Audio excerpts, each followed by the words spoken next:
ఓ నా జిల్లా ప్రజల్ని నీకు అప్పగించుకుంటున్నానయ్యా, నా పరిస్థితులు నీకు అప్పగించుకుంటున్నా ప్రభా. నాకు నువ్వు తప్ప ఎవరు ఉన్నారయ్యా? ఏం చేసినా నువ్వే ప్రభా. నాకు దిక్కు దేశాన్ని నువ్వే తండ్రి. ప్రతి పరిస్థితి నీకు అప్పచెప్పుకొని నీకు విన్నవించుకోవటం తప్ప ఇంక నేను చేయగలిగింది ఏం లేదు ప్రభా. నేను నీ స్వాస్థ్యాన్ని కదా ప్రభువా, నీవు రక్తం క్రయధనంగా చెల్లించి కొన్న స్వాస్థ్యాన్ని కదా ప్రభువా, నేను నీ వాణ్ణి కదా ప్రభువా, నీ దాన్ని కదా ప్రభువా అని మనల్ని మనం ఆయనకి అప్పచెప్పుకోవాలి. దేవుడు జరిగించే చర్యలకు కంగు తినొద్దు. కొన్నిసార్లు నీకు జీర్ణం కావు, చేదైన అనుభవాలు, కానీ గుర్తుపెట్టుకో, మొత్తం నీ మంచిగా వస్తాయి. పక్క అది ఎన్ని వంకర్లన్నా తిరగనే ఖచ్చితంగా అది నీ మంచిగా వచ్చింది. కానీ స్టార్టింగ్లో మాత్రం నువ్వు భరించలేనంత చేదుగా ఉంటుంది.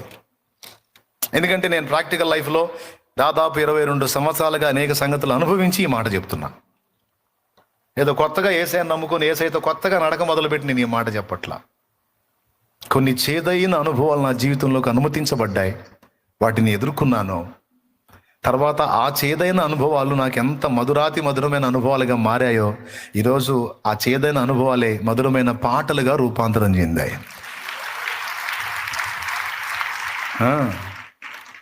పలుగాకి లోకం నిందించిన ఏకాకివై నీవు రోదించిన, పలుగాకి లోకం నిందించిన ఏకాకివై నీవు రోదించిన, అవమాన పర్వాలు ముగిసేనులే, ఆనంద గీతాలు పాడేవులే.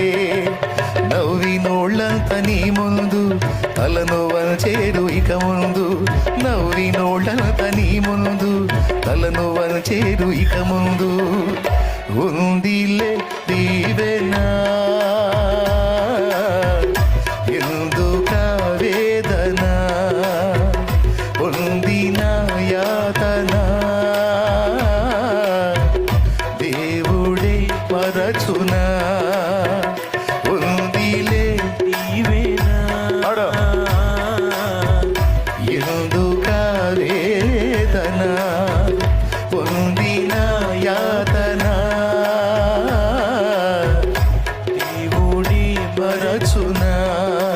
కన్నుల జారిన కన్నీళ్ళు తడిపెను దేవుని పాదాలు, ఇప్పటి నుండి నీ కళ్ళు చూచును దేవుని కార్యాలు.